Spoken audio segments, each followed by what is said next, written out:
The eighth law is the law of intuition. And the law of intuition says basically, leaders evaluate everything with a leadership bias. Now, let me say something about this law, the law of intuition. This is so important. In fact, let me say this.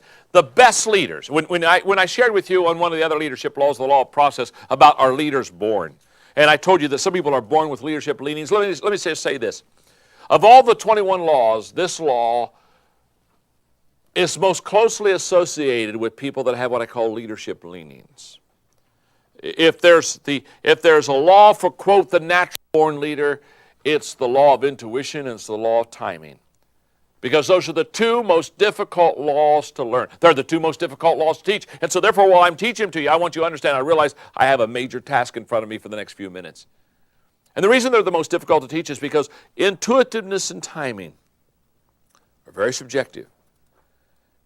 And only people that have natural leadership bents naturally pick them up. So if you don't have natural leadership bents, you can learn to be intuitive, but it's going to be a long process. I promise you that. But let me give you the flip side for a moment. Probably no law of leadership puts a leader at an advantage more than the law of intuition. And let me tell you why. In the law of intuition, basically, it allows you, the law of intuitiveness allows you as a leader to see things and sense things more quickly than anyone else, and it gives you a distinct advantage of a leader. Let me give you an example of that. I can win a 100-yard race against the fastest human being in the world if there is a condition. Look at this body, there has to be a condition. I can run a 100-yard race against the fastest human being in the world if I get a 50-yard head start. And I just want to stop here for a moment and say I have carefully considered the 50-yard head start. And I'm starting to say I maybe need a 60-yard head start. And you say, well, of course you can win the race. Of course you can win the race if you have a 50-yard head start. It's the whole point of the law of intuition. You know what the law of intuition is? The law of intuition gives you a head start on everybody else. In other words, it allows you to win the race. The fastest person doesn't win the race in leadership. It's the person who got started quickest.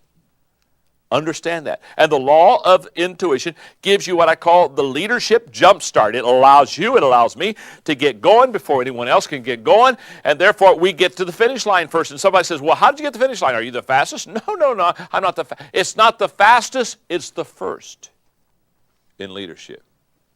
And what you have to understand is the law of intuition allows you to be first. So, let me see if I can do a good job teaching this law. The first statement I want to make is this one. In intuitiveness, in intuition, it's important for you to understand who you are, because in the area of intuitiveness, here's the way this works. Who you are determines what you see. In other words, if I'm a leader, I see everything through leadership eyes. If I'm a navigator, I see everything through a navigator's eyes. In other words, you and I see not what is, we see by who we are. Classic example is every once in a while I'll do something that's way out of my gift zone, just for an experience. I had a wonderful friend who loved nature. And I remember we used to go on hikes together. His name was Paul. And Paul would say, oh my goodness, did you see that bird? Did you see that ground? And he'd talk about all these things, and no, I didn't see it. Well, Paul said, it was right there. It was right over there. Didn't you see it? No, I didn't see it. Why did Paul see all of nature and I didn't see a lot of nature? Because intuitively, that's who he is. He's a nature lover. I'm just a Mr. Magoo walking through the field, not having a clue what's happening. Who you are determines what you see. For example, my gift is communication. I do communicating almost every day of my life. And so whenever I have to communicate, whether it's in training sessions like this or in major auditoriums and stadiums across the country, it doesn't matter. I'm not nervous. I'll be honest with you, I just don't get nervous. People say, well, are you uptight? No, I'm not uptight. I'm going to go out and do what I love to do with people I love to do it with. And I'm going to have a great time. And so I enjoy it. Why? Why? Because it's my gift. My wife, Margaret, who in her earlier years was a school teacher by profession, communication is not her gift. And I always hate it when somebody, because, they say, well, would you come and speak to us? Ask Margaret to come and speak to us, because if they ask Margaret to come and speak to them, I know what's going to happen. She's going to come to me. She's going to say, John, they want me to speak over here. What should I say? Now, let me just stop here for a moment. If you don't know what to say, communication is not your gift.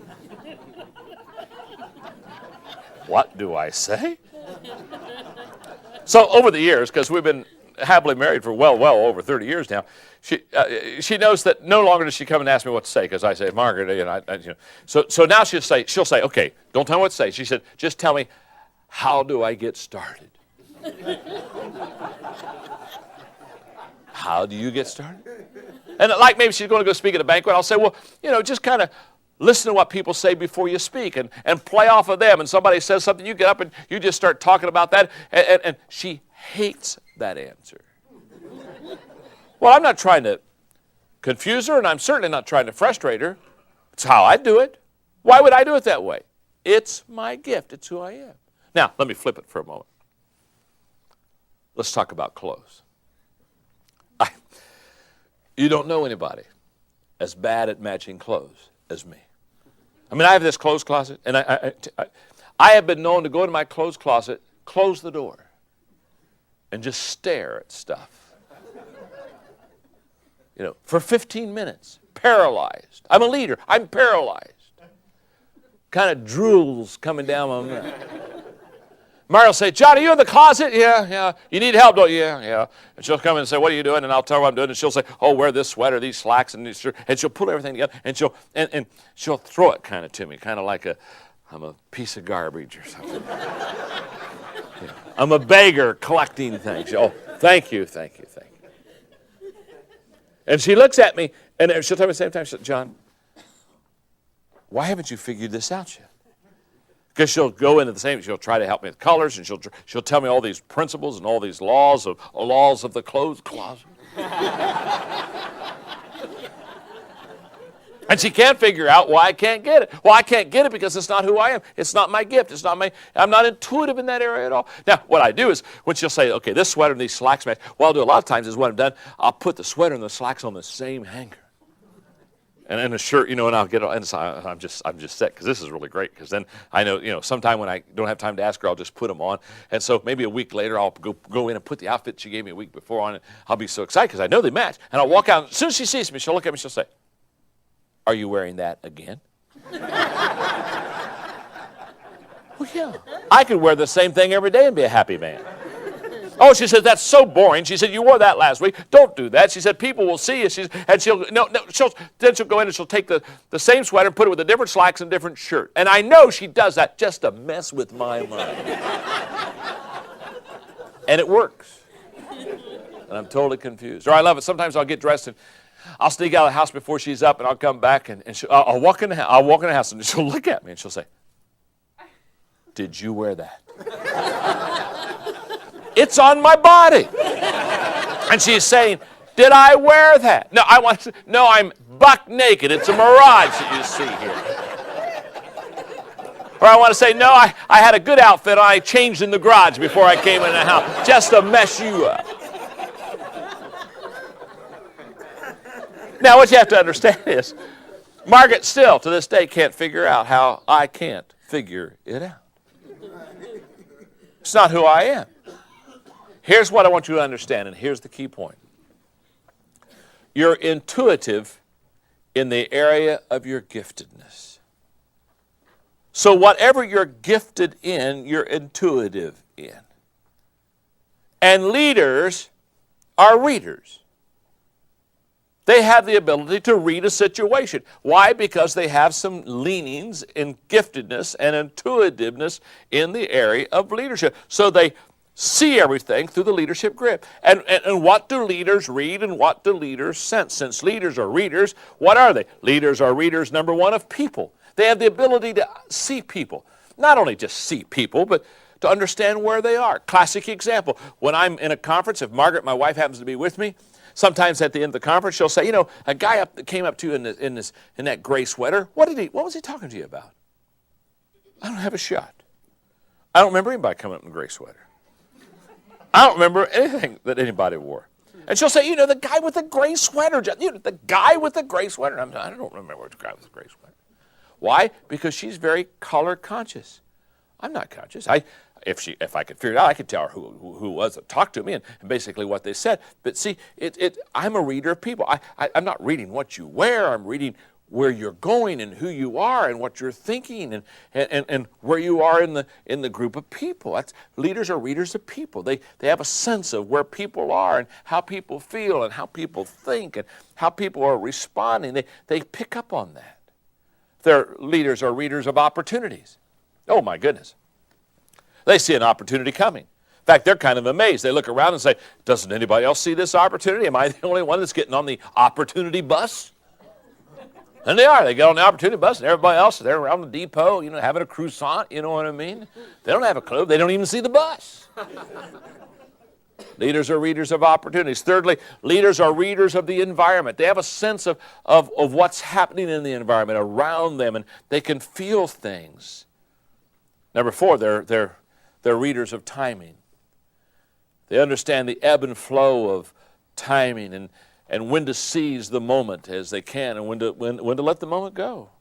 Number five, they're readers of motives. They have the ability a lot of times to not only see what a person does, but have a sense of why they do it. They're readers of the future. I'm not talking about some kind of a person with a crystal ball, but they have a sense of what's coming around the corner. They can sense what's approaching and what's up in front of them. Number seven, leaders are readers of the placement of people. They know where to put people. They have a sense of what people's giftedness are, and so they kind of say, I think they would maximize their potential in this position. And finally, I think leaders are readers of the process. They understand process well. They understand that it not only it takes a while for them to develop in a daily sense, but they also realize it takes time for people. And they can kind of look at people and know where they are on their journey and how far they are from becoming the leader perhaps that person wants to be. But here's what I know. Leaders are readers of people. And the law of intuition basically says that if you can be intuitive, you get a head start. Now, one more comment before I go to the next law.